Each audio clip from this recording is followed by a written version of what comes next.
Hola, muy buenas tardes. Buenas tardes a todos.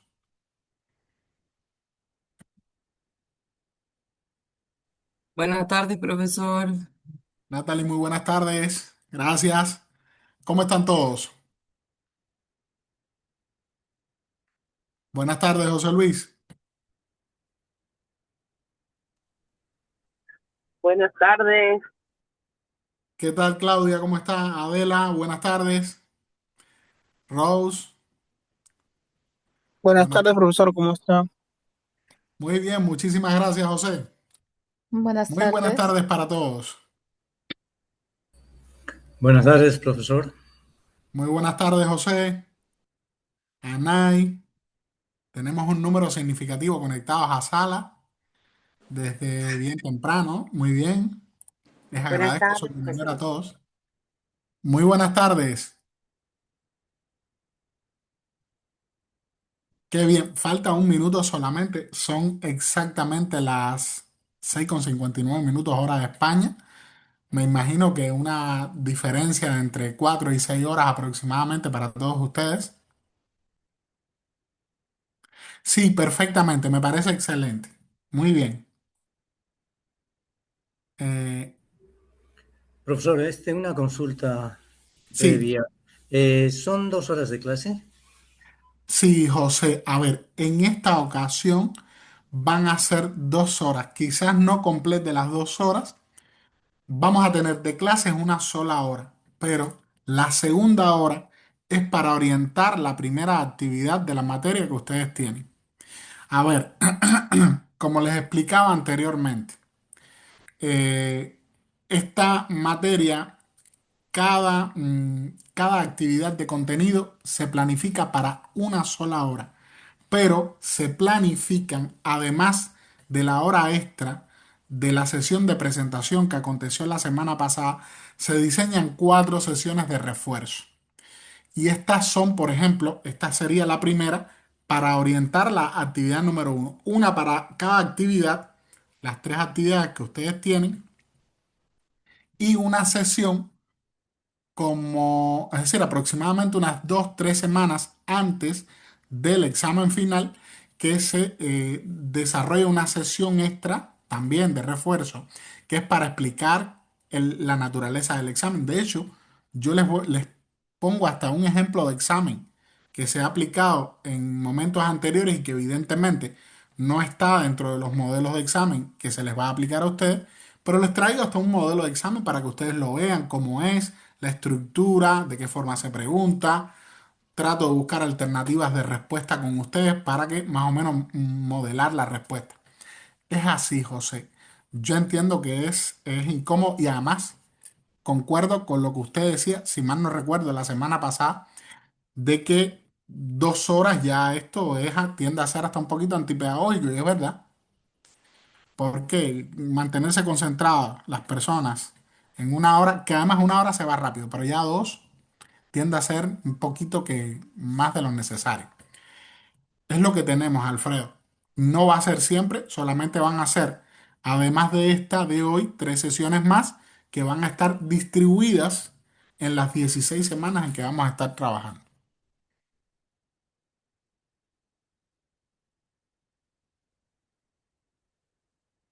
A ver, no sé si hay alguna precisión, alguna pregunta más que ustedes quieran hacer.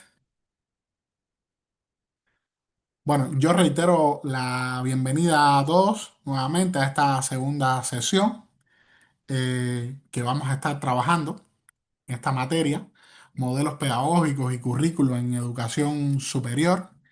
Estas 2 primeras semanas, estos primeros encuentros, primero es que uno tiene para poder orientarse, para poder hacer la elección correcta de cuáles van a ser las metodologías, porque la finalidad trascendente de esta materia tiene que repercutir en el hacer docente de cada uno de ustedes. Bueno, tiene que ver con modelos pedagógicos y curriculares. Recordemos siempre que, primero, eh, modelos pedagógicos, la pedagogía es una ciencia social y humanística. Como ciencia social y humanística tiene un objeto que a diferencia, es decir, está dentro de las llamadas, la pedagogía, está dentro de las llamadas ciencias de la educación. No me voy a adelantar porque estos contenidos sobre pedagogía didáctica, currículos y relaciones los voy a trabajar en un encuentro más adelante con ustedes, como 3 semanas más adelante. Pero sí es importante entender, ¿no? De qué va la materia, ¿no?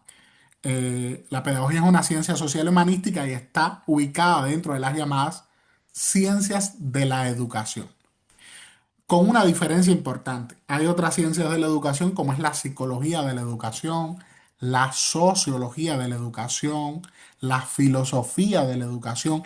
Hay varias ciencias que abordan tangencialmente o vinculado a su objeto de estudio el fenómeno educativo, tanto el que se da en instituciones formales, en instituciones escolarizadas en la sociedad, como en instituciones no formales, en otros espacios donde se da el fenómeno educativo con cierto nivel de sistematización o no, con un cierto nivel de ordenamiento o no. Sin embargo, la pedagogía tiene una diferencia con el resto de las ciencias de la educación, algunas de las que le mencioné: psicología educativa, pedagógica de la educación, sociología de la educación, filosofía de la educación, todas ellas, que desde sus objetos abordan el fenómeno educativo. La pedagogía tiene a la educación como único objeto de estudio. El objeto de estudio de la pedagogía es el proceso educativo conscientemente organizado, planificado y dirigido a un fin que se da tanto en las instituciones formales como no formales de la educación.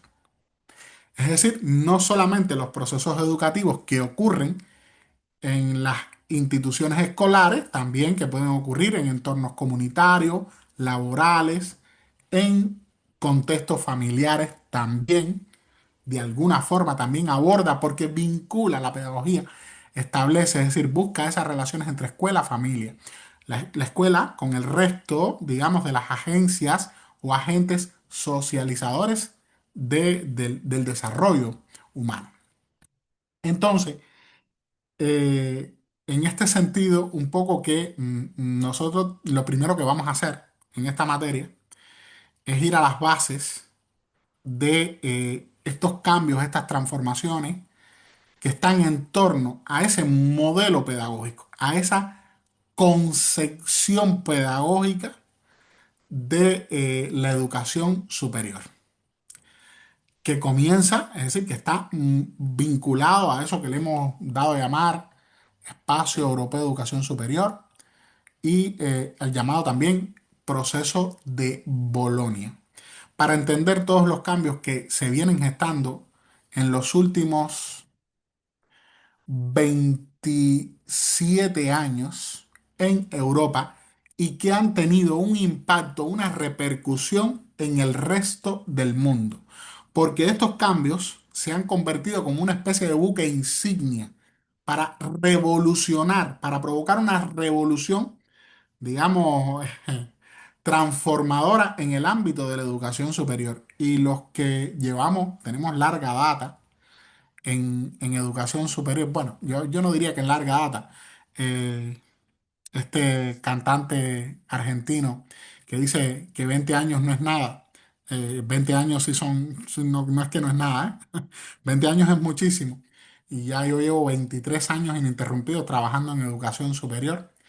Los que llevamos años en educación superior sabemos, yo recuerdo que cuando yo empecé mi carrera universitaria, exactamente en 99-2000, terminaba un siglo, empezaba otro, justo en ese tránsito de un siglo a otro, empecé yo a estudiar el curso 99-2000.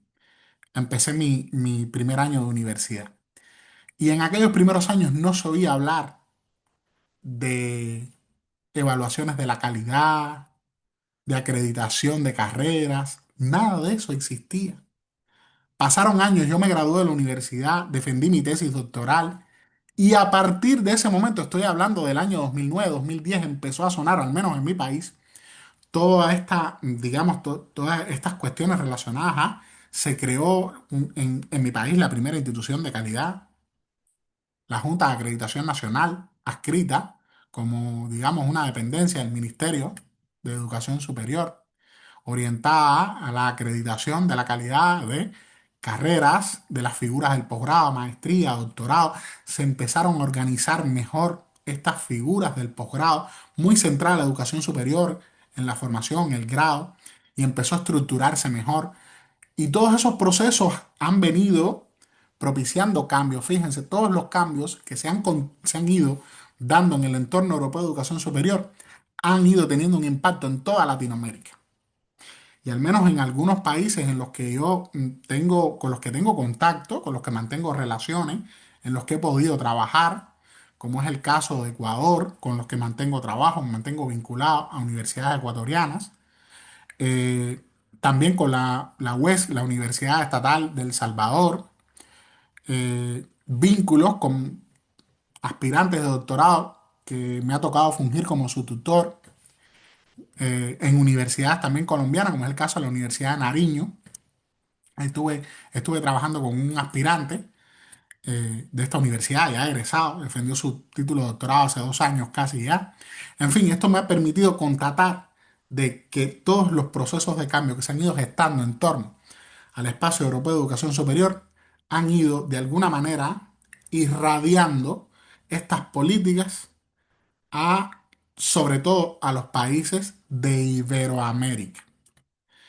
Y bueno, evidentemente en España, donde radica la sede central de la Universidad Internacional de La Rioja, también hay una serie de políticas importantes, creación de la Agencia Nacional de Evaluación de la Calidad y Acreditación, que se conformó en función como parte de las políticas del proceso de Bolonia, buscando también el cumplimiento de una serie de objetivos que se establecieron en torno a este proceso.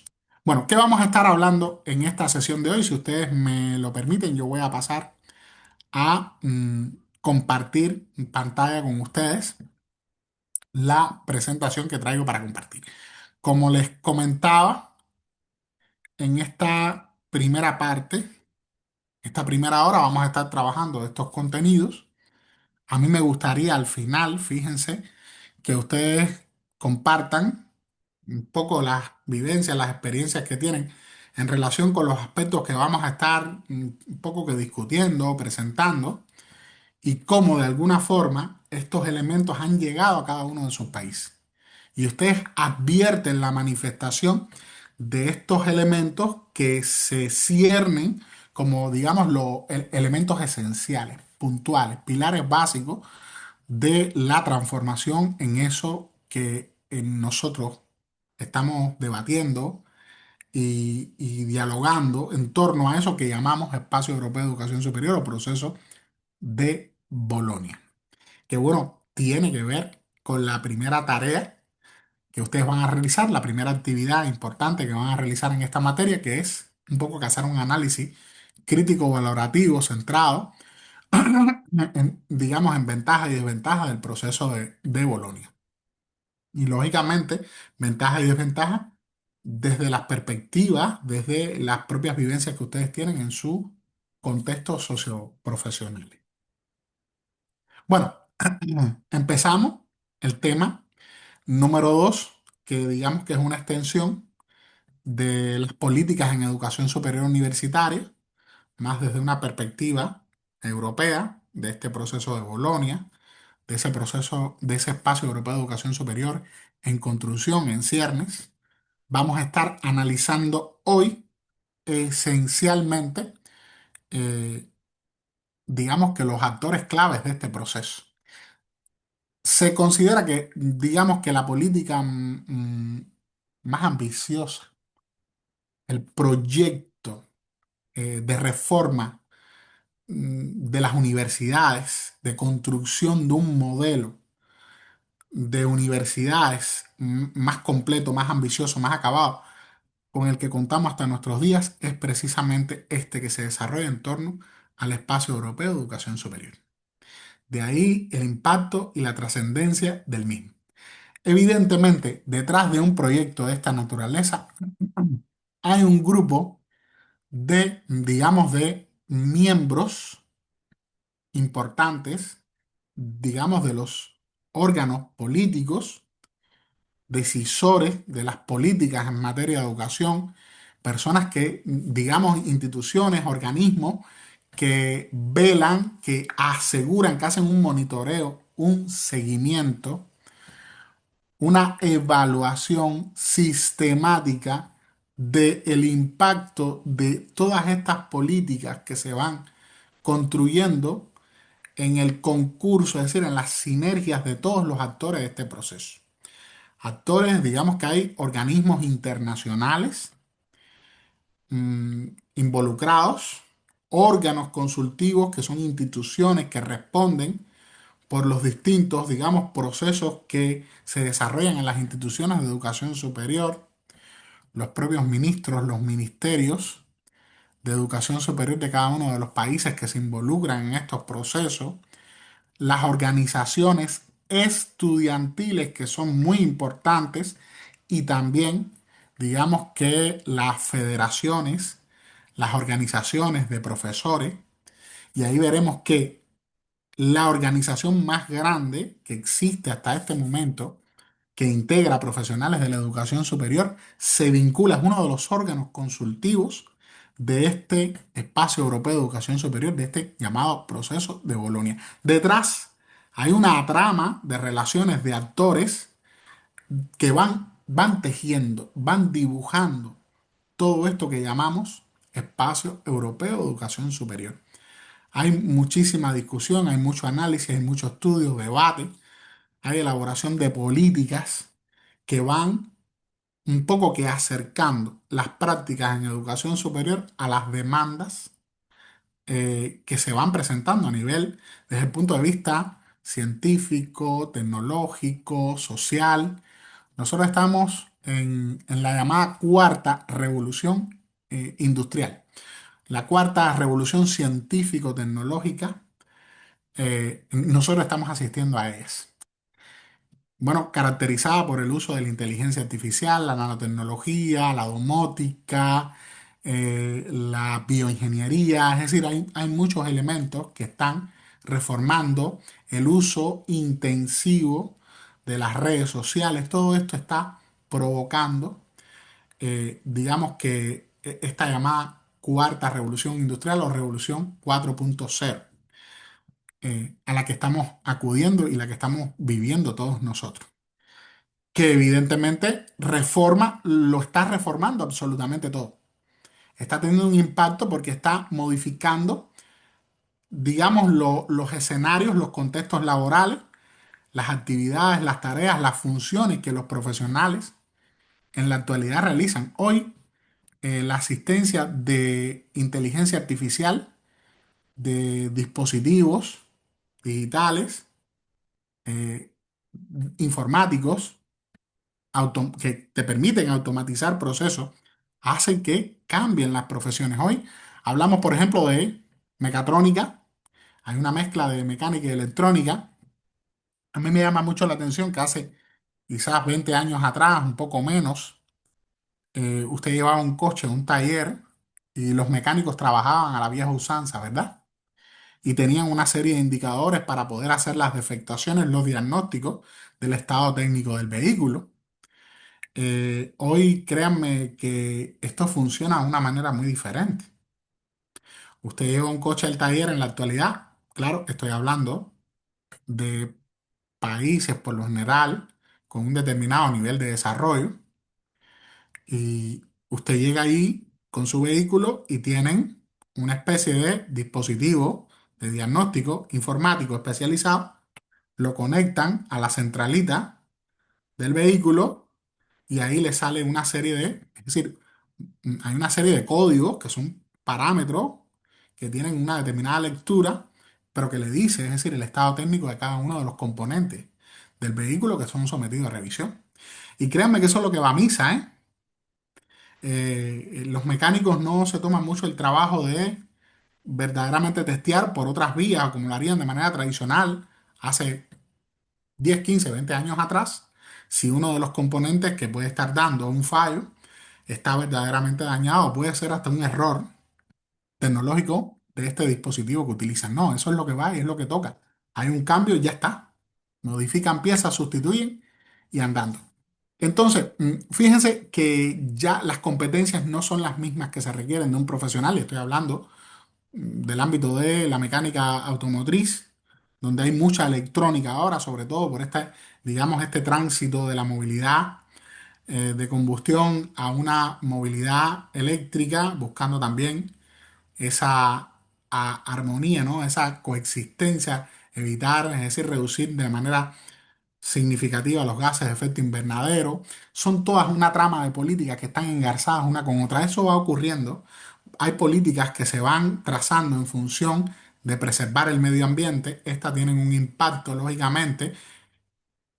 Voy a seguir en la cuerda de este ejemplo en la industria automovilística. A la vez, esto tiene un impacto en las competencias que se requieren de estos profesionales, que son los que están encargados de hacer un seguimiento, un mantenimiento del parque de vehículos de los que se disponen en una determinada nación, y eso se devuelve a las instituciones de educación superior o a las instituciones de formación profesional encargadas de la formación de la fuerza de trabajo calificada de nivel medio superior, formación profesional o nivel superior. Los ingenieros y, bueno, todos esos procesos por los que se puede transitar alcanzando un mayor nivel de preparación. Si vamos al ámbito de la medicina, hoy ya estamos hablando de consultas asistidas por inteligencia artificial.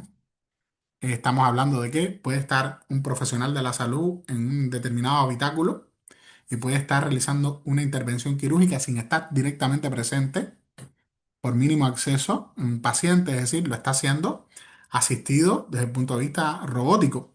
Entonces, todo esto implica cambios, actualizaciones en los planes de estudio, en la manera que se trabaja, las metodologías que se utilizan, las competencias que tienen que desarrollarse en cada una de las carreras. Y todo esto tiene que ver de alguna manera con las transformaciones del espacio europeo de educación superior. Y todo esto, detrás de todos estos cambios y estas transformaciones, hay una serie de instituciones, hay una serie de organismos que son los que analizan todas las políticas que de alguna forma se van llevando a cabo progresivamente en el ámbito de la educación superior. Bueno, en ese sentido, nosotros hoy vamos a estar hablando de, primero, un poco por cultura, los órganos consultivos del Espacio Europeo de Educación Superior.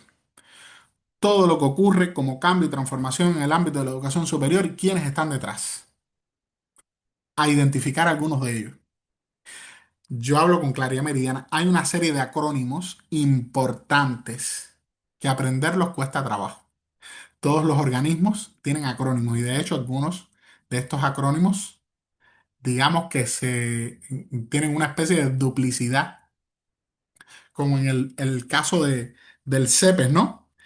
Eh, yo trabajé en CEPES, pero no en el CEPES que vamos a estar mencionando aquí hoy, en otros CEPES. Entonces, a veces todos estos acrónimos tienden a provocarnos hasta un poco de confusión, pero son las instituciones, son los organismos que de alguna manera están detrás, son los que validan, certifican, avalan, hacen un seguimiento, evalúan todas las políticas que se ciernen en torno al espacio europeo de educación superior.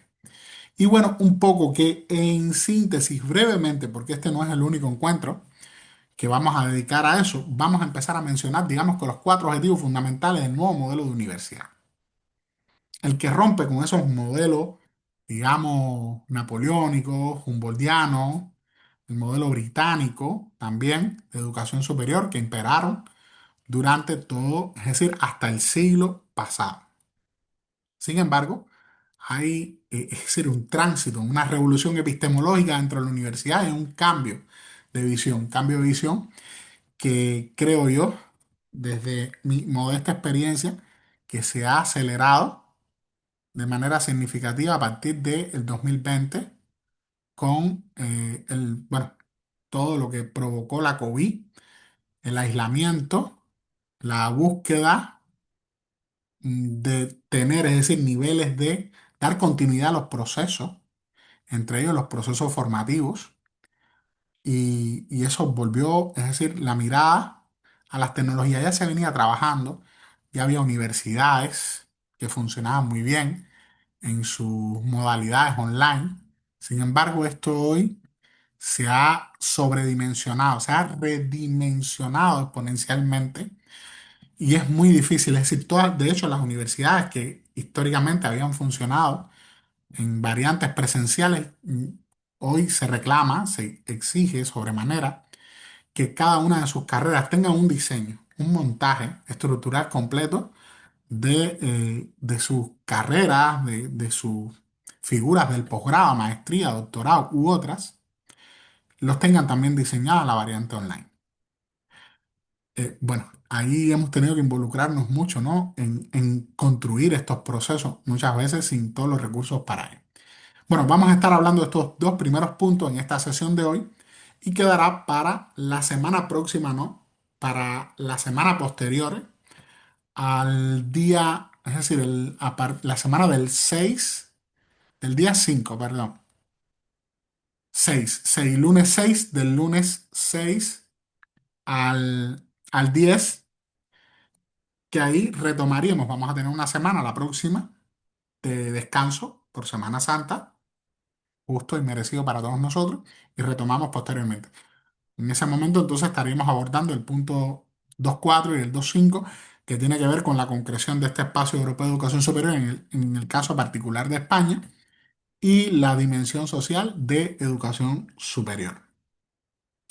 Bueno, ¿qué elementos vamos a estar viendo nosotros en esta sesión puntualmente? ¿Quiénes son en relación con el espacio europeo de educación superior y sus actores? Los miembros oficiales y los órganos consultivos del proceso de Bolonia. El BFUG, que es, digamos que es el grupo de seguimiento a este proceso de transformación en el espacio europeo de educación superior, esencialmente conformado por los órganos consultivos. Estos son órganos consultivos, el Consejo de Europa, UNESCO, CEPES, ENCA, bueno, todos los acrónimos que ahí iremos progresivamente en el avance de la presentación iremos decodificando. Y bueno, cerraremos con los cuatro objetivos fundamentales del modelo de universidad, todo lo que tiene que ver con las cualificaciones, el sistema de créditos transferibles europeos, la nueva estructura y la acreditación de la calidad. ¿Cómo funcionan todos estos procesos? Que no lo vamos a ver, como yo les decía, solamente en el día de hoy. Hoy vamos a hablar de estos cuatro objetivos fundamentales, pero vamos progresivamente, a la medida que avanzamos en la asignatura, vamos a ir profundizando en todo en las cualificaciones, en el sistema de crédito, en la estructura, el funcionamiento, digamos, el posicionamiento, relaciones, profesor, estudiante, grupo, cómo se reconfiguran estos protagonistas o actores del proceso, las metodologías que utilizamos para desarrollar los procesos, los cambios que se han dado. De hecho, al finalizar la asignatura vamos a llegar a la idea de, bueno, el diseño, la planificación del proceso en el diseño hacia atrás, enfatizando en aquellos elementos fundamentales esenciales que se defienden desde el espacio europeo de educación superior. Bueno, y siempre, como yo les comentaba, siempre voy a partir de un reto, una pregunta que va de alguna manera a guiar los contenidos, en la valoración, el análisis que hacemos de los contenidos y al final un poco que buscamos resolver el reto. Quizás como una suerte de ejemplo de cómo estas preguntas pudieran ser fácilmente las preguntas que se apliquen en el examen final a ustedes. Y aquí en cada una de las clases un poco que nosotros vamos adelantando. Respuestas, vías de solución, se constituyen una especie de forma de preparación desde el inicio. Es una preparación para poder responder satisfactoriamente al examen final de la asignatura. Y así voy a trabajar en todas las clases. Siempre voy a partir de un reto, vamos a ver todos los elementos de contenido, vamos a tener un espacio breve de discusión y un poco que al final, bueno, yo voy a dejar siempre la solución o alternativas de solución al reto. Es decir, para distintos contextos. Siempre voy a tratar de ubicar la resolución del reto en contextos latinoamericanos, dado que el número más significativo de estudiantes matriculados, o al menos los que trabajan conmigo, mayoritariamente son latinoamericanos. Y un poco que para contextualizar también, ¿no? Bueno, el reto de esta sesión de hoy sería de qué manera los órganos consultivos del Espacio Europeo de Educación Superior influyen en la configuración del currículo y en el modelo educativo de las universidades de tu país o región. Aquí hay otro elemento que no toca trabajarlo un poco más adelante, pero igual lo voy a mencionar, currículo. Cuando a las personas le dicen, ¿qué es currículo? Hay mucha dispersión en la manera de entender lo que es currículo. Hay quienes, y no voy a hacer el ejercicio aquí, lo he hecho en otros espacios. ¿Qué es currículo? Y me dicen, no, el currículo es el plan de estudio. El currículo son los contenidos. El currículo son las competencias. Y a veces hay visiones parcializadas de lo que es currículo. Currículo es todo eso y más. Currículo es un proyecto de formación. En el caso que nos ocupa, que todos nos vinculamos directamente a la educación superior, es un proyecto de formación universitaria anclado a una determinada carrera, a una determinada figura profesional. Y ese proyecto tiene tres elementos importantes, tres grandes dimensiones. Una dimensión que son los contenidos, los sistemas de contenido, aquella parte de la realidad, de la cultura profesional de la cual tiene que apropiarse el sujeto. Tiene otro elemento importante, otra dimensión, que es la dimensión, eh, digamos, relacional. Son los sistemas de relaciones. Sí, claro, así mismo es. Natalie, nuestra carta de presentación. Son los sistemas relacionales, ¿verdad? En torno a cualquier formación. Toda formación se da a partir de varios sistemas de relación. Profesor, estudiante, grupo, instructores, tutores de las entidades laborales de producción y de servicio, donde los estudiantes hacen parte de su formación universitaria o de máster, como es el caso de ustedes. Todos tenemos que hacer práctica, ¿verdad? Y están también los sistemas de actividades.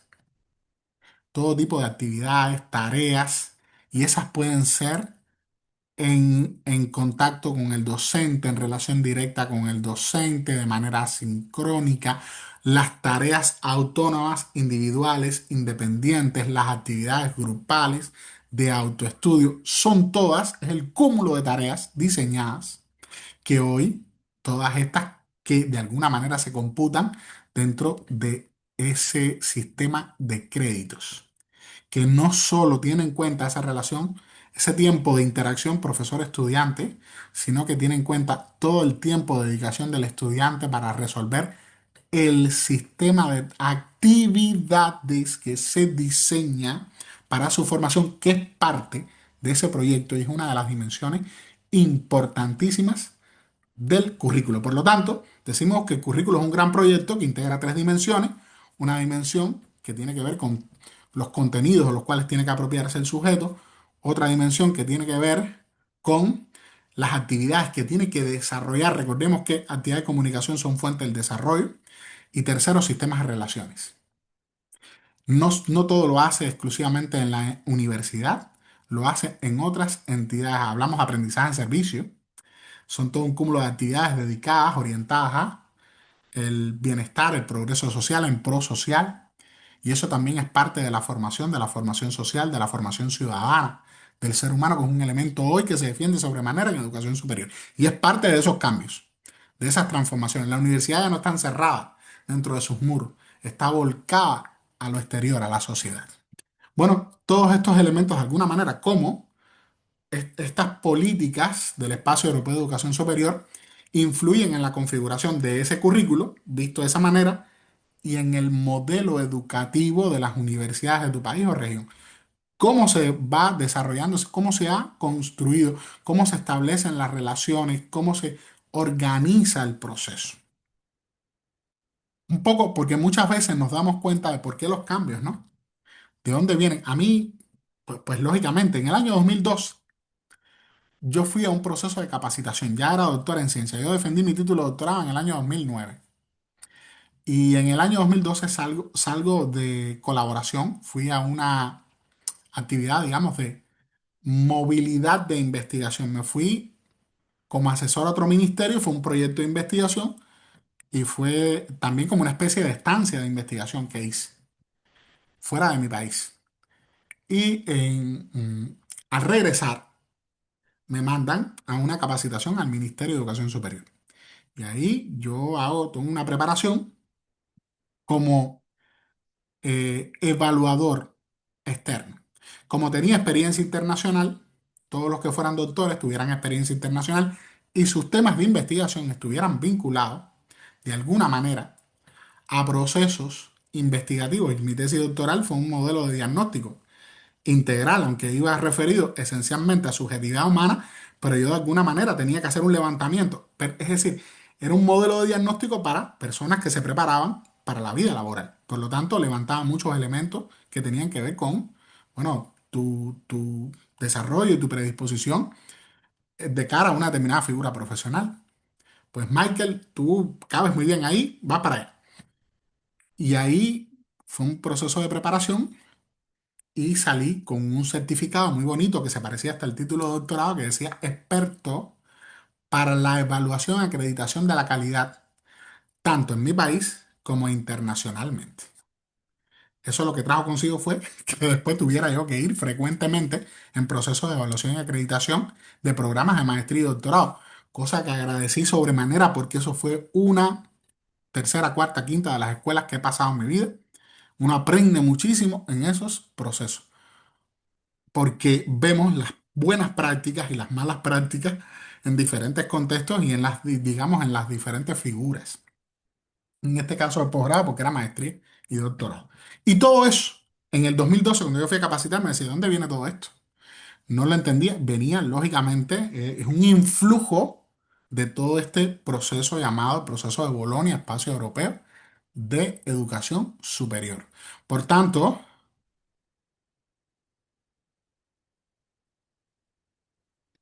compartir, sí, se puede compartir. Lo que pasa es que si yo estoy compartiendo pantalla, no va a poder compartir otra persona. Adela, ¿usted quería compartir algo? No, solamente le puse el mensaje de lo que usted menciona de los procesos de acreditación y le decía, ¿no? Que participar en estos procesos son experiencias bastante enriquecedoras, ¿no? Yo sí estoy participando ahora en un proceso de acreditación de una carrera de ingeniería civil en una universidad acá de Lima y justamente, ¿no? Uno ve las buenas prácticas, las malas prácticas, ve todo lo que le está faltando, ve de repente cosas muy interesantes que han implementado y que finalmente uno también lo lleva como para replicar quizá en sus universidades, ¿no? Adela, es exactamente así. Le voy a contar algo, voy a decir algo que nunca he dicho. Lo voy a decir por primera vez. Eh, yo coordiné en Cuba durante más de 10 años dos programas de maestría. Uno que, bueno, fue el primer programa de maestría, fue creado bajo mi égida. Yo era jefe de un departamento central en una universidad. Programa de maestría que se titulaba Procesos Formativos y Desarrollo Profesional, que era dirigido esencialmente, a la preparación intensiva de profesores, muy similar a este programa que están cursando ustedes, con un título diferente. Era para formación profesional y educación superior, para profesores. Después paso, cuando yo salí de esa institución, voy a trabajar a la Universidad de La Habana, al CEPES, Centro de Estudio para el Perfeccionamiento de la Educación Superior. Y allí, cuando llego, como ya yo traía experiencia y era experto evaluador de la JAN, de la Junta de Acreditación Nacional del Ministerio de Educación Superior de mi país, pues me dicen, bueno, mira, Michael, tú llegas aquí y aquí nosotros tenemos una situación, el coordinador del programa acaba de jubilarse y tú eres el que va a asumir este programa, que era el programa, uno de los programas más antiguos del país en educación y particularmente en educación superior. La maestría en ciencias de educación superior. El primer programa de esa naturaleza. tenía ya más de 40 años, con una cantidad de ediciones desarrolladas en Brasil, México, Bolivia, Perú, Ecuador, Colombia, República Dominicana, en fin, un número significativo de países. Y estaba acreditado de excelencia, inclusive por la AUIP. Eh, Digo, bueno, pues, para mí es un reto, pero ¿qué sucede? Que a mí me empiezan a enviar frecuentemente a procesos de evaluación y acreditación. Y ahí, miren, que después para ti todos los procesos son transparentes, te apropias del patrón de calidad, lo dominas muy bien y además sabes muy bien cómo operan los evaluadores. Cuando vino el equipo de evaluadores a evaluar aquel programa que yo coordinaba, yo llevaba ya varios años asistiendo sistemáticamente a evaluar programas de maestría y doctorado. Créame que yo los esperé con el cuchillo en la boca. No me pudieron hacer un solo señalamiento al programa. ¿Qué me vas a venir a señalar si es que yo conozco de lo humano lo divino, cómo funciona, cómo debe funcionar la documentación, el patrón de calidad se cumplía ahí al pie de la letra y aquello que de alguna manera podía ser una fisura, pues yo lo corregí. Y cuando los evaluadores venían por aquí y por allá, ya yo me había adelantado 3 pasos por delante. Pero es que yo era evaluador igual que ellos. Y ya tenía 7 u 8 años de experiencia evaluando procesos. Ya había visto de todo lo que podía ser bueno o malo y los recursos para defender esos procesos también. Entonces, es así, Adela. Estos procesos le dan te dan muchos recursos, te dan muchas herramientas para hacer bien tu trabajo, sobre todo, que es lo más importante, y para garantizar que aquellas figuras por las que tú respondes en educación superior, pues transiten de manera adecuada, satisfactoria. Estos son procesos para aprender. Aprende todo el mundo. Los evaluados y los evaluadores, todo el mundo aprende. En fin, bueno, eh, en relación con el reto que nos convoca, bueno, ¿qué es el Espacio Europeo de Educación Superior, el proceso de Bolonia? Que hicimos una historia la semana anterior y hablamos cómo surge, cómo se conforma la comunidad europea y a partir de una serie de políticas que son propias de la comunidad. Entre estas políticas evidentemente se presenta la necesidad de buscar una uniformidad en los títulos, en la formación universitaria, de buscar una homogeneidad, de buscar una homologación, la posibilidad de homologación, de transferibilidad de los créditos formativos de los estudiantes en todo el espacio europeo de educación superior, de lograr una universalización de esos contenidos, de compartir esas buenas prácticas, es decir, de convertir la universidad, convertir la educación superior como el motor impulsor, la fuerza impulsora y movilizadora de un cambio extraordinario y del desarrollo en todos los aspectos, desarrollo desde el punto de vista económico, tecnológico, social, cultural, en todos los aspectos de la vida humana. Bueno, ¿cómo entender el Espacio Europeo de Educación Superior? Como un marco de cooperación académica entre países europeos, impulsado lógicamente por la Declaración de Bolonia en 1999 y que su propósito esencial era, bueno, buscar esas sinergias de los sistemas universitarios, facilitar la movilidad de los estudiantes y los profesionales, garantizar calidad y compatibilidad de los títulos superiores del grado, del máster y del doctorado mediante todo un sistema de créditos europeos transferibles. Sistema European Credit Transfer System, el sistema de créditos transferibles europeos. En fin, que era lo que se buscaba de una manera homogénea, que de alguna manera cada crédito, un crédito equivalente a 25 o 30 horas aproximadamente, pudiera resumir la cantidad de trabajo que supone para un estudiante lograr, es decir, la apropiación de eso que nosotros llamamos competencias. Que vamos a ver qué son las competencias y la concepción un poquito más adelante en los próximos encuentros. Las competencias como cristalización del desarrollo, ¿eh? Como esa configuración personológica, ese entramado de elementos que a nivel de subjetividad se van dando y que denotan lo que nosotros somos capaces, lo que sabemos sabemos hacer y además tiene que ver con elementos también actitudinales, axiológicos, valorativos, comportamentales. Bueno, ¿quiénes participan en este espacio europeo de educación superior?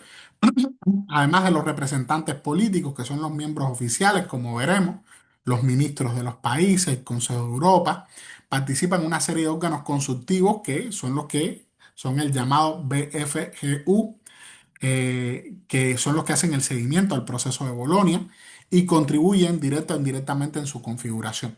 La Comisión Europea es responsable del diseño de las políticas para toda la Unión Europea y es miembro de pleno derecho en el proceso de convergencia universitaria. Importante, todo este proceso, este espacio europeo de educación superior responde a la voluntad política de 49 países. Aquí, esto dice desde el año 2022, ciertamente porque a partir del año 2022 creo que han sacado, para ser totalmente franco y honesto, voy a puntualizar ese dato ahora porque me queda un poquito la duda de la situación de Rusia y Bielorrusia.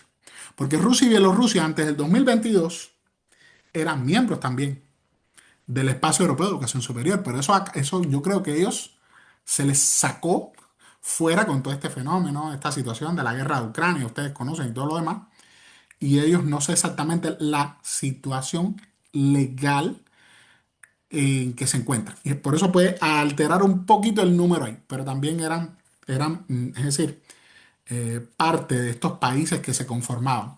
Que su intención es crear un área común de educación superior con herramientas compartidas. Esta creación es, lógicamente, es eminentemente política. Se articula mediante negociaciones que son muy difíciles, son muchos actores en este proceso, que implica legislación, directrices, financiación, acción de las administraciones públicas, en fin, hay todo un hacer político, académico, investigativo, todo detrás, muy fuerte para aprobar políticas y convertirlas después en las rutas de los cambios en educación superior.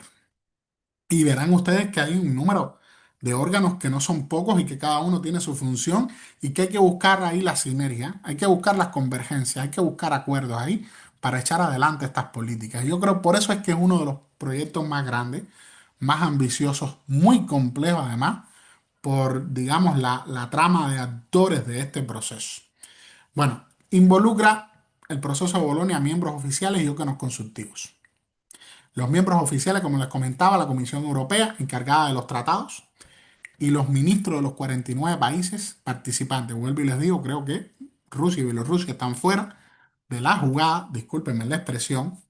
Ustedes saben, Bielorrusia apoya siempre a Rusia, tema, guerra contra Ucrania, y hay una postura clara ahí de la Comunidad Europea en este sentido, y ha ido aislando, sacando como medidas sancionatorias también a Rusia ante su postura beligerante en ese desacuerdo bélico que hay entre Rusia y Ucrania. Bueno, los órganos consultivos, el Consejo de Europa, UNESCO, CEPES, en fin, los distintos acrónimos, la Internacional de la Educación, como veremos, que es una de las federaciones más grandes a nivel internacional de profesionales, y el Bucin Europa. Ahora yo se los voy a comentar brevemente cada uno de ellos. Por ejemplo, el Consejo de Europa es una organización internacional enfocada en promover la democracia, el Estado de Derecho y los derechos humanos. Su trabajo en educación superior se centra en cualificaciones, responsabilidad pública, gobernanza y otros campos relevantes para el espacio europeo de educación superior. Es lógicamente también miembro consultivo del BFUG casi desde el inicio del proceso de Bolonia. Importante no confundir Consejo de Europa con Consejo de la Unión Europea, que es otra cosa, es una de las instituciones de la Unión Europea, que el Consejo de la Unión Europea está formado por los jefes de Estado y Gobierno, tiene funciones legislativas y presupuestarias, no es un órgano consultivo del Espacio Europeo de Educación Superior. Ojo, es que aquí, y yo entiendo, son muchos los términos y los acrónimos y uno termina por confundirse en toda esta parafernalia terminológica. Eh, bueno, a ver, en síntesis, el BFUG, digamos que es el grupo que hace, es el buró, bueno, para hacerle seguimiento. En síntesis, yo le voy a buscar, le descodifico el acrónimo, porque todos estos acrónimos, la mayoría están en inglés. Se los descodifico y se los comento puntualmente. Es como el STS, los créditos, que todos están en inglés. Yo no entiendo por qué. Necesariamente tienen que estar todos en inglés. Pero es el grupo de seguimiento al proceso de Bolonia. Es los que tienen que de alguna manera ir sistematizando y evaluando progresivamente las políticas que se llevan a la práctica. Pero les traduzco el acrónimo. No lo tengo ahora, ¿eh? Les aclaro en la próxima sesión. Bueno, en el caso de UNESCO, la UNESCO ustedes saben que es un organismo adscrito a la Organización de las Naciones Unidas, directamente encargado de todas las políticas que tienen que ver con ciencia, cultura, comunicación, desarrollo para la paz. Exactamente, Bologna Follow Group, exactamente. El seguimiento al proceso de Bolonia, en otras palabras. Muchísimas gracias, José. Muy bien. Entonces, bueno, ¿qué es? Bueno, el CEPE es el Centro Europeo para la Educación Superior. Por eso les decía, yo trabajé durante 7 años en un centro de investigaciones que se llamaba CEPES, pero que no era este CEPES. Nada que ver con un órgano consultivo, era un centro de investigaciones, centro de estudio para el perfeccionamiento de la educación superior. Por eso le digo que estos acrónimos a veces a nosotros nos sacan de circulación. En fin, el CEPES se estableció en 1972 para promover la cooperación en educación entre los Estados miembros de Europa, América del Norte e Israel. Y se centra esencialmente en la educación superior en Europa Central y Oriental y en la política de investigación en educación superior en el ámbito internacional. ¿Cuál es su función? En el caso del Espacio Europeo de Educación Superior, pues presta servicio como secretaría especializada de dos organismos como son la Red Europea de Centros de Información y los Centros Nacionales de Reconocimiento Académico, que son los encargados, pues lógicamente, de reconocimiento de cualificaciones profesionales, títulos y títulos y las llamadas figuras del posgrado. Es así como se le llama de alguna manera a los programas, a las titulaciones de maestría y de doctorado, que son las dos figuras fundamentales del posgrado a nivel internacional. Bueno, está el ENCA. En este caso, el ENCA es la Asociación Europea para la Garantía de la Calidad. Esencialmente, fue creada a partir de la Estrategia de Lisboa en el año 2000 y el Comunicado de Berlín en el 2003. Es miembro consultivo clave del proceso de Bolonia. Importante, ENCA viene siendo como una especie de entidad sombrilla. Digamos que viene a ser como la entidad que tiene que ver, que dictamina las políticas de evaluación y acreditación de la calidad en educación superior para toda Europa. Y el resto, lógicamente, toda la trama de órganos que se encargan de organismos, de instituciones, de agencias evaluadoras de la calidad y que se encargan de la acreditación, como es el caso en España de ANECA, están directamente vinculadas con ENCA y de alguna manera se supeditan o llevan a la práctica las políticas que va trazando ENCA. Hay una relación ahí bidireccional de retroalimentación permanente entre ENCA y toda la trama de instituciones de evaluación y acreditación de la calidad de toda Europa. Promueve la cooperación europea en garantía de calidad, divulga buenas prácticas junto a las agencias nacionales y a las agencias de la Asociación de Universidades Europeas, que es el EUA. Aquí otro que cualquiera diría que es Estados Unidos de América.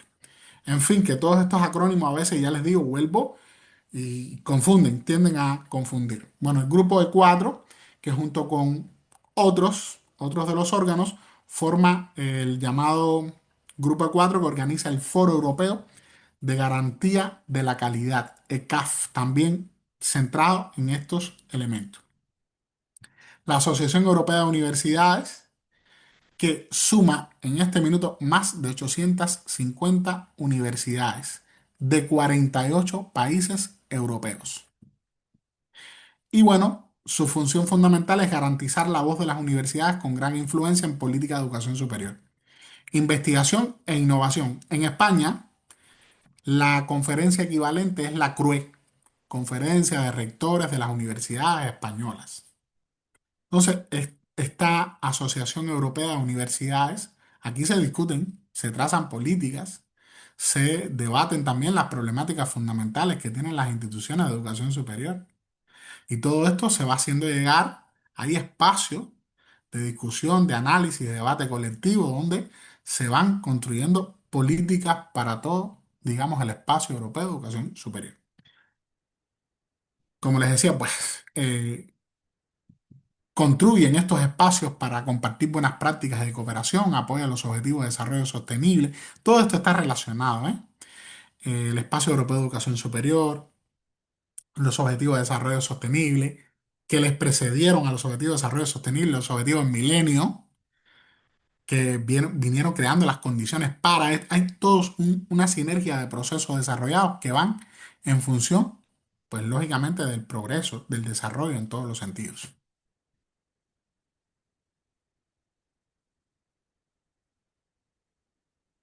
No, tranquilo, chicos, no. Créanme que no, no, no, no, no. Si es que yo voy a ser honesto con ustedes, todos estos acrónimos a mí me cuesta trabajo, yo me pierdo. Ya les digo, EUA, Asociación Europea de Universidades, pero es que, miren, está en inglés, pero así mismo se pone Estados Unidos de América. Le puse el ejemplo del CEPES y así hay un montón de ejemplos más. No, no se preocupen que en el examen no se utilizan acrónimos, ni un solo acrónimo. A ver, es que hay como un vicio de acrónimos en toda la parafernalia de la mm, documentación y la legislación y de los decretos y las barras guión, no sé cuánto. Eso es parte también de la parafernalia comunicativa de los órganos políticos y legislativos. Funcionan de esta manera y los que se dedican a esta labor, que es más diplomática, lo manejan muy bien. Es su discurso. Pero a los que no nos dedicamos a esto, nos cuesta un poco más de trabajo. No, tranquilo, tranquilo. Esto uno lo va de alguna manera porque le va sonando, porque es parte de la cultura profesional también. Y además son organismos que están detrás de las políticas y uno tiene que saber de dónde vienen las políticas, quiénes las aprueban, quiénes son los que sancionan, los que legitiman lo que después se lleva a la práctica y que nos beneficia o nos perjudica a todos, ¿eh? Créanme. ¿Y quién hay detrás? ¿Quién está? ¿Quién defiende nuestros derechos? Detrás en todas esas políticas de educación superior, porque nos afecta a todos, a profesores y estudiantes, ¿eh? Vamos a estar aquí. Bueno, la ESO, en este caso, la Unión Europea de Estudiantes, una organización muy importante porque representa a casi 20 millones de estudiantes en Europa, congregando 45 uniones de estudiantes nacionales. Esto es muy importante, los estudiantes tienen voz y voto. Aquí todo el mundo sabe que las grandes revoluciones han salido de las universidades a nivel mundial. ¿Y encabezadas por quién? Siempre por los estudiantes. Ellos son siempre la chispa que se enciende y tienen esa energía, esa voluntad y deseo, y son los que provocan las grandes transformaciones. Eh, bueno, los grandes cambios, ¿no? Objetivo de esta organización, pues promover los intereses educativos, sociales, económicos y culturales de los estudiantes ante la Unión Europea. Bueno, este grupo, el Bologna Follow-up Group, el seguimiento a Bolonia, el Consejo de Europa y la UNESCO. La dimensión social la promueven también sobremanera de la educación, la internacionalización, la movilidad, la calidad de la educación superior, en fin, son elementos por los que responden. Es algo muy importante. Fíjense, no solamente yo tuve la oportunidad de participar en el proyecto Cuba, Canadá, Mundo, que era un movimiento de esta naturaleza, es decir, iban estudiantes canadienses a universidades cubanas. Yo tuve por años, durante 5 años estuve participando. Lamentablemente no pude ir a Canadá porque la edad, no tenía la edad. Y cambiaron los requisitos de edad cuando ya había pasado nuevamente. En fin, me tocó por viejo en el buen sentido de la palabra, porque había un máximo de edad.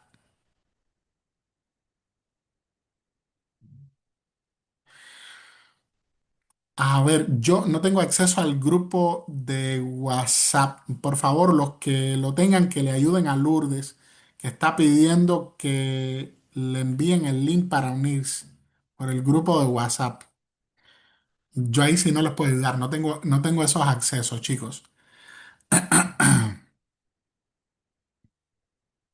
Entonces, perdón, el EURASE, Educación Superior Profesional, este organismo se dedica al desarrollo de políticas sobre educación superior profesional. Se organiza en cuatro áreas clave. Está centrado, muy centrado en, primero, la relación de la universidad con las entidades del mundo laboral. Aquí todos nosotros sabemos, las escuelas de cualquier nivel educativo tienen que preparar al hombre, ¿para qué? Para la vida. Si la escuela no te prepara para la vida, pues no está cumpliendo su fin. ¿Y para qué te prepara la universidad? La universidad te prepara para responder a las exigencias sociales, pero esencialmente a las exigencias de una profesión. Por lo tanto, eh, esta organización esencialmente busca esas relaciones entre universidades y entidades del mundo laboral, de producción y de servicio. Está muy centrada en la garantía de calidad, la acreditación, trabaja por herramientas de transparencia, un poco que moviliza también el trabajo por lograr ciertos determinados patrones de calidad, los rankings y las normas europeas, la modernización, aprendizaje permanente, movilidad, empleabilidad, marcos de cualificación, reconocimiento de aprendizaje previo, todo lo que tiene que ver con los proyectos de I+D+I, la aplicación, la innovación, el desarrollo regional, la transferencia de conocimiento.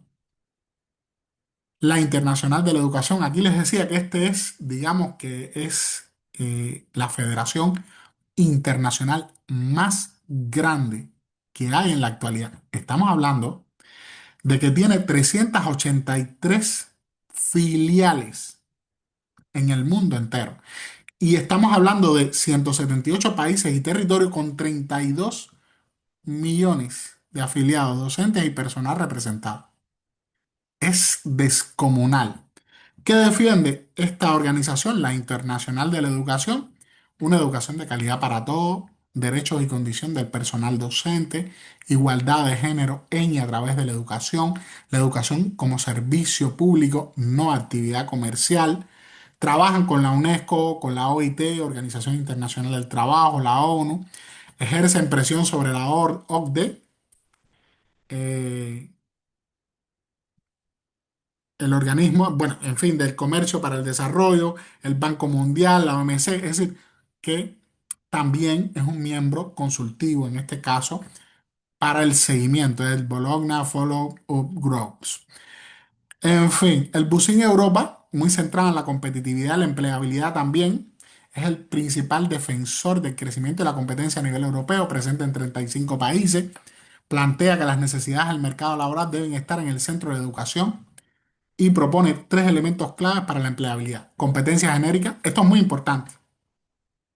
Esto es muy importante porque las competencias son uno de los elementos que va a marcar una diferencia. Los resultados de aprendizaje, las competencias, la concepción de formación por competencia son dos de los elementos muy significativos. Ojo con esto, quédense con eso bien prendado, porque esto salió una pregunta que se repitió en casi todos los exámenes con independencia del modelo de examen en el pasado. Salió el tema de cuáles eran aquellos elementos más significativos, más relevantes, que había tenido como impacto en el cambio de modelo universitario, y uno de ellos era la formación por competencia, la determinación de esas competencias genéricas aplicables a la práctica, a las tareas reales en el lugar de trabajo. Eso es muy importante. Para poder diseñar un título en una carrera universitaria, lo primero que hay que hacer es algo que le llaman los curriculistas análisis funcional. Lo primero que hay que hacer es un estudio profundo en el ámbito socioprofesional de lo que va a hacer ese sujeto cuando egrese. Y a partir de ahí, de un proceso de ingeniería inversa, de todas las funciones, en todos los escenarios, los contextos donde puede desarrollarse ese profesional, es que se estructura y se construye. Entonces, digamos que esa trama de contenidos que le llamamos plan de estudio, todos los elementos de contenido y organizados, las actividades que tiene que desarrollar para ir apropiándose progresivamente de esas competencias y los sistemas de relaciones que se tienen que tejer entre la universidad y otras instituciones, como es el caso de las entidades del mundo laboral de producción y servicios, el mundo empresarial. Y tiene también, bueno, enfatiza mucho en el compromiso de desarrollo, asumir responsabilidad de la empleabilidad futura y el desarrollo profesional continuo. Aquí voy a decir algo que es muy importante. Hoy hay una problemática sensible que no es en España, yo he podido constatarla, palparla, pero no es de España solamente, es que lo he visto en muchas partes del mundo, que está relacionado con que un empleador no quiere recién graduado,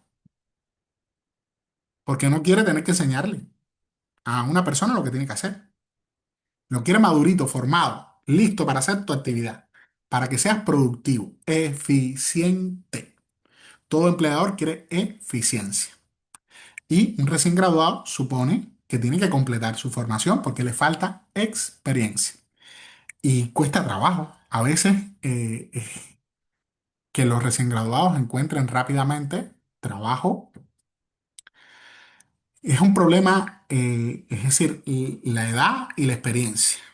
Que eso se resuelve de una manera. Si durante tus años de formación se diseñan todo un sistema de actividades y un sistema de relaciones con el entorno socioprofesional laboral, cuando usted egresa, usted acredita un número de horas significativo con el cual usted puede decir, oye, yo estoy plenamente preparado para poder cumplir eficientemente cualquier actividad que a mí me exijan vinculada al perfil en el que me he graduado en cualquier entorno laboral que esté vinculado a mi perfil. Lo puedo hacer perfectamente, con calidad y con eficiencia. Hay que ver si en los diseños de las carreras se diseña el sistema de prácticas preprofesionales o laborales, como también se le llaman, eh, asegura y garantiza eso. Aquí hay un gran problema. Los empleadores no quieren gente muy joven, inexperta, pero tampoco quieren personas de la tercera edad con problemas de salud que después supongan baja, que tengan que estar de alguna manera eh, teniendo que apoyar desde otros, es decir, que generen pérdidas para las empresas. Esa es una realidad. No los quieren ni viejos ni los quieren jóvenes, tampoco muy jóvenes. Los quieren intermedios, maduros, bien preparados en condiciones de salud. Esa es la realidad. Son realidades duras. Bueno, en ese sentido hay que pensar qué políticas se pueden trazar para que eso no tenga un impacto en las personas. En fin. Bueno, llegamos aquí, ya casi voy a terminar para pasar a la orientación de la actividad. Llegamos a este nuevo modelo de universidad. Yo solamente me voy a referir en relación con este nuevo modelo de universidad a los cuatro pilares fundamentales, que son cuatro objetivos que tiene este proceso de transformación, las transformaciones del espacio europeo de educación superior. Primero, un objetivo muy importante es el reconocimiento de títulos en el marco europeo, que las titulaciones puedan ser homologadas en cualquier país de la Comunidad Europea, que sigo sin entender por qué demora tanto eso. Los estudiantes egresan y demora un tiempo significativo en recibir sus titulaciones, su documento. Es decir, si tú tienes un documento que emite la universidad con la resolución número 2 y eso es legítimo para avalar tu graduación, es decir, y tu formación, perfecto. Pero el documento en físico puro y duro, tu título, demora un tiempo. Y después el título, el suplemento europeo, ¡guau! Demora mucho más. Bueno, aquí tengo a mi sobrina que hizo todavía, es graduada hace ya como 5 años y no le ha llegado el suplemento europeo todavía. Digo, lo bueno que quizás cuando te jubiles te llega el suplemento de sus titulaciones como ingeniera y después como máster en domótica que hizo. En fin.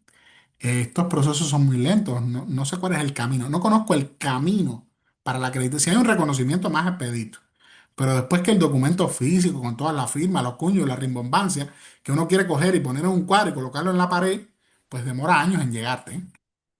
Hay parte de los procesos que yo creo que deben agilizarse, como también digamos que las homologaciones en España para algunas carreras como es medicina es sin palabras, es catastrófico. Tengo muchas amistades que les ha tomado hasta casi 3 años la homologación de una titulación. Yo corrí con suerte El reconocimiento y la equivalencia de mi título de doctorado demoró 3 meses nada más, en la Universidad de Barcelona. Presenté toda mi documentación y a los 3 meses me notificaron proceso satisfactorio. A los 2 meses me dijeron, pase usted por aquí a recoger su titulación. Y mi esposa le pasó lo mismo, presentó igual, fueron 3 meses clavaditos. Y ya tenía reconocimiento de su titulación de doctorado. Y con ANECA no me fue mal, no me puedo quejar. Yo presenté ANECA, presenté toda mi historial profesional y me dieron la condición de profesor, contratado doctor y profesor de universidad privada y fue en menos de 3 meses.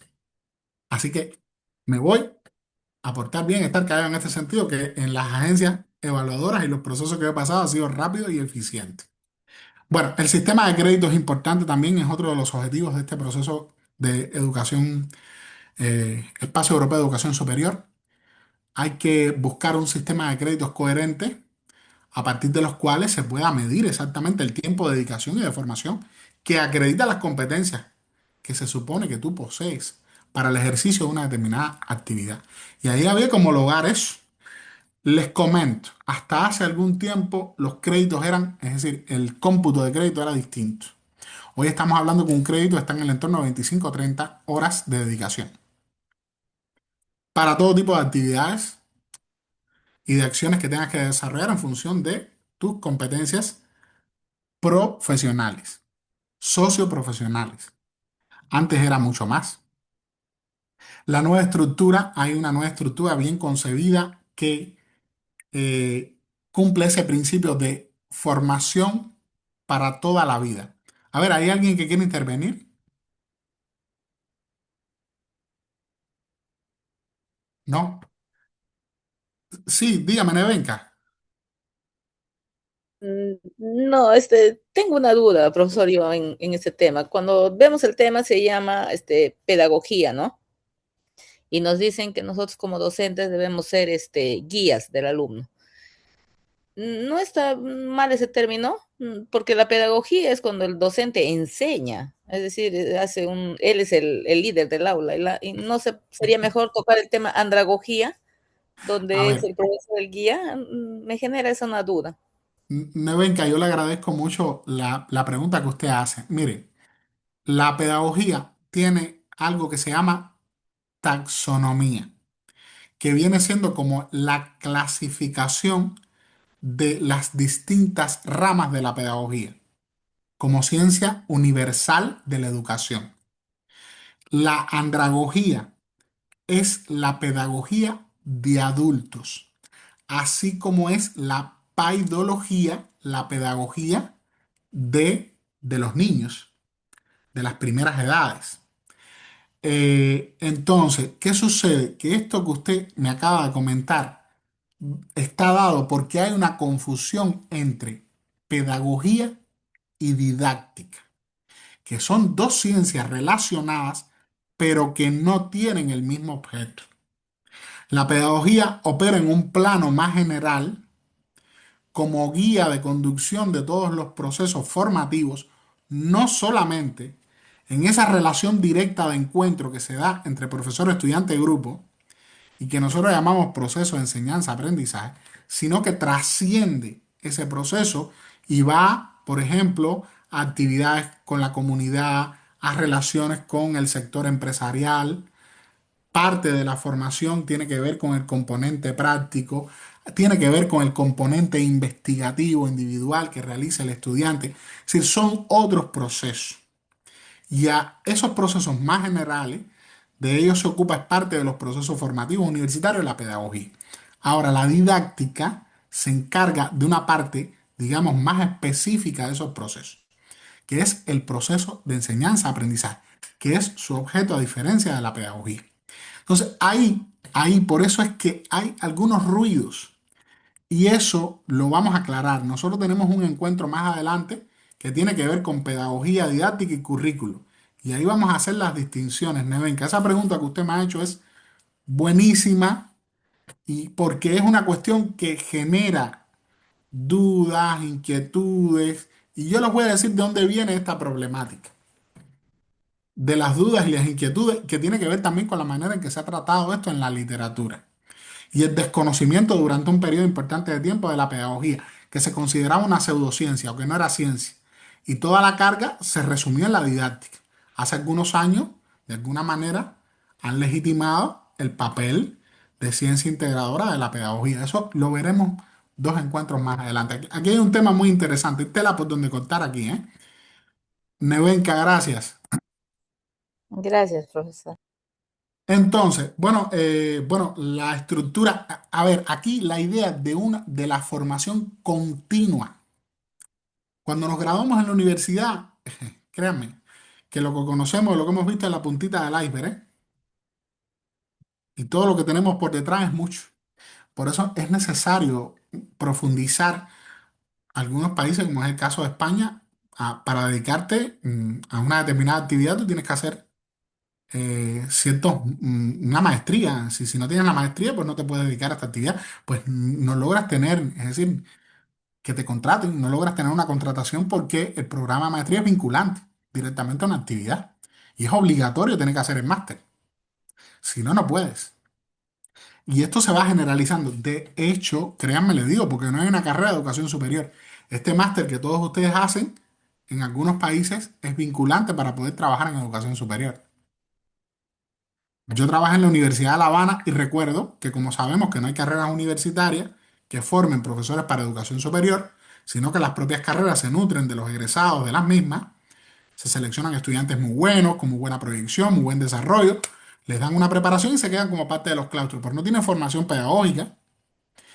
Y en la Universidad de La Habana, por ejemplo, yo estuve durante 3 años, yo impartía a los estudiantes como parte de un diplomado, 2 materias, a los estudiantes noveles que no pasaban a ser claustro de la universidad hasta tanto no egresaban del diplomado en docencia universitaria.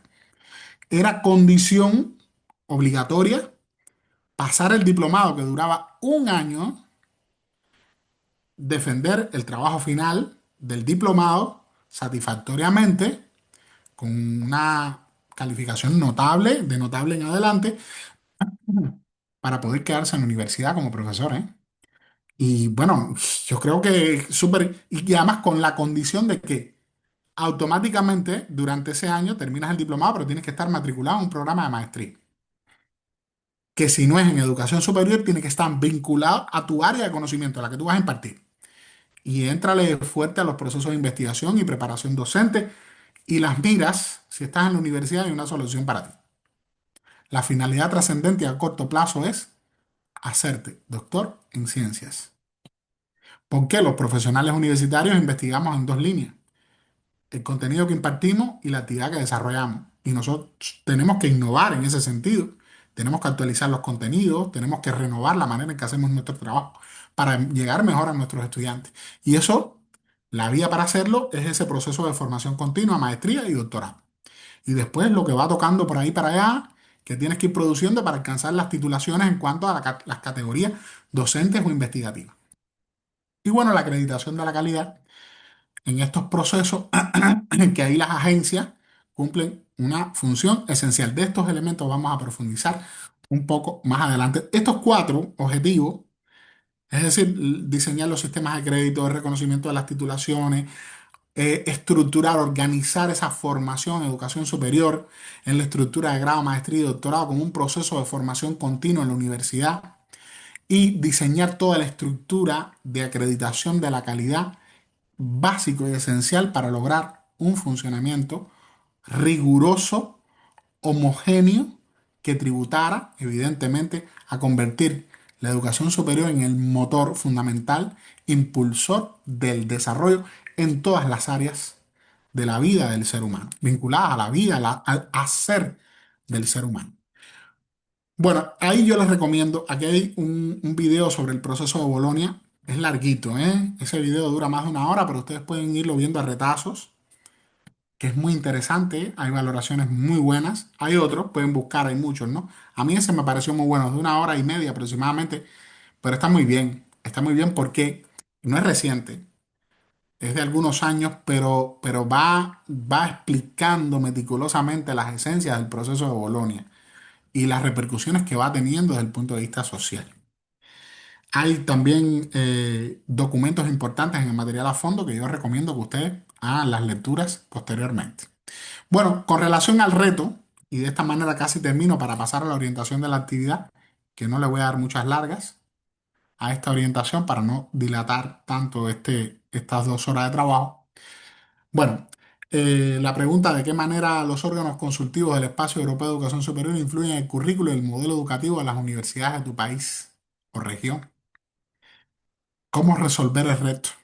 Y aquí yo les dejo 3 ejemplos. Sí me gustaría, de ser posible, si alguno de ustedes puede comentar en relación con estos elementos que hemos hablado, políticas de evaluación y acreditación de la calidad, buscar, digamos que una homogeneización en cuanto a las titulaciones, en cuanto a los créditos de las carreras, que eso a veces era muy disperso. Eso digamos que las instituciones, las agencias de evaluación de la calidad y acreditación han ido normando, ordenando, para que haya una sintonía, para que, por ejemplo, yo venga de Latinoamérica y tenga una maestría y esa maestría yo puedo homologarla. La maestría que yo hice es una maestría que además fue conjunta. Yo recibí clases de profesores de la Universidad Autónoma de Barcelona y profesores de la Facultad de Psicología de la Universidad de La Habana. Era una maestría conjunta, estaba evaluada por la UIP, porque se busca eso, es decir, que mi titulación me sirve en Latinoamérica, pero si yo paso para Europa me sirve también. Y eso es importante, sobre todo para la posibilidad de empleabilidad si uno se mueve. Así mismo es. Muy bien. Entonces, gracias, Adela. No sé si alguno de ustedes quisiera comentar algo en relación con, bueno, estos elementos que hemos estado comentando. Sí, Daniel, por favor. Buenas tardes. Bueno, aquí son tardes, ¿no? Profe, pues yo creo que lo que se menciona es algo que es muy importante, ¿no? El tema de la movilidad, pero también el tema de poder compartir el conocimiento, ¿cierto? Porque de pronto, bueno, digamos que los ingenieros alemanes son muy reconocidos a nivel mundial. Pero si un ingeniero alemán de pronto quiere ir a trabajar a algún lugar de Latinoamérica, pues entonces para que se certifique y que se pueda entonces ejercer, pues va a tener todo un proceso burocrático, ¿cierto? Que pues muchas veces desgasta la idea de querer moverse a otros lugares, ¿cierto?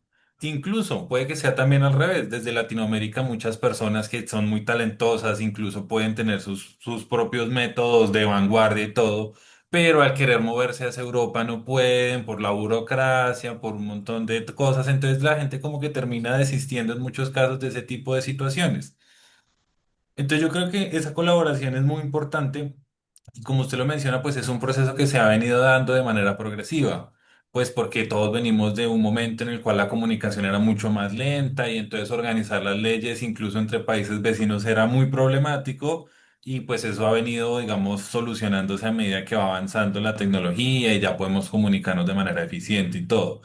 Pero pues yo creo que el proceso todavía está, digamos que un poco lento, sobre todo cuando hablamos entre continentes, ¿no? O entre uniones económicas, porque todavía hay muchas cosas que son muy difíciles de hacer y toman mucho tiempo.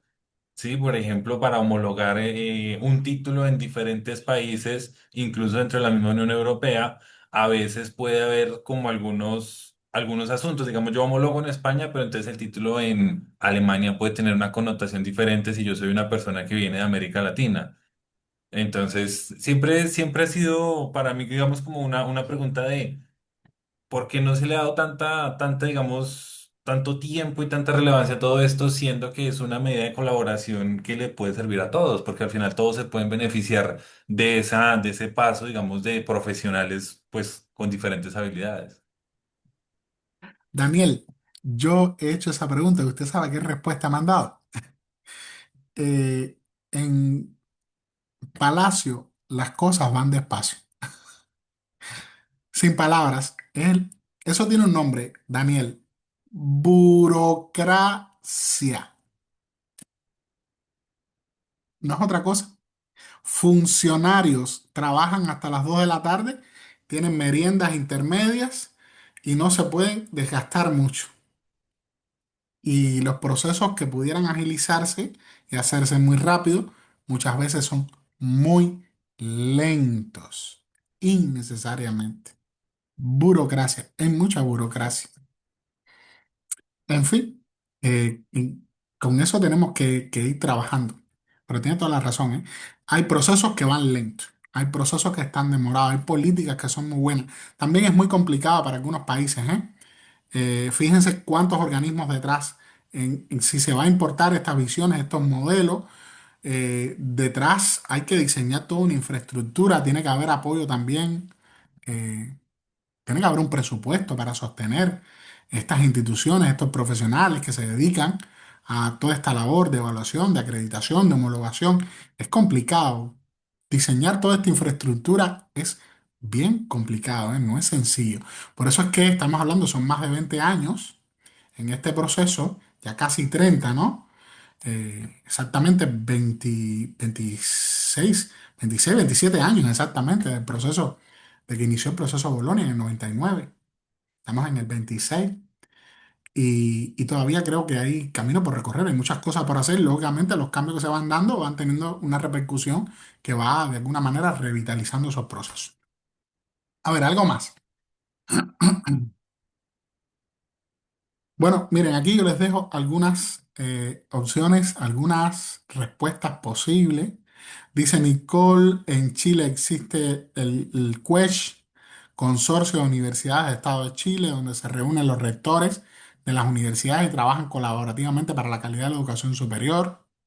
También existen los procesos de acreditación que se vinculan con beneficios estudiantiles, como la gratuidad en educación superior y con la movilidad estudiantil, pero que sinceramente están bien alejados de la realidad europea.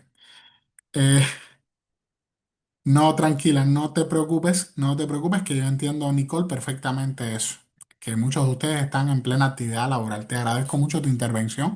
Es muy importante porque estas aportaciones que ustedes hacen también nutre de la experiencia de que cada nación, de cómo se van desarrollando estos procesos.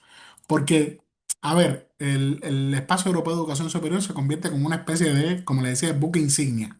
Oye, por ahí van bien, ahí tienen un gran proyecto, un megaproyecto que ha tenido un impacto positivo en la reforma, en una gran reforma extraordinaria, la más grande de estos tiempos, en el ámbito universitario. Bueno, pues hay que poner las miras allí y no nos vamos a quedar detrás.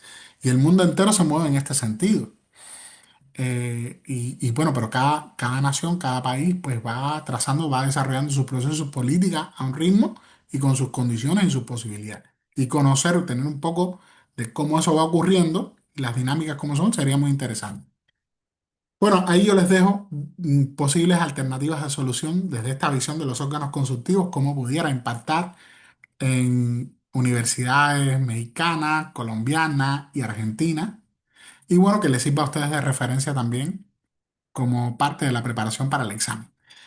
Eh, Paso, chicos, inmediatamente.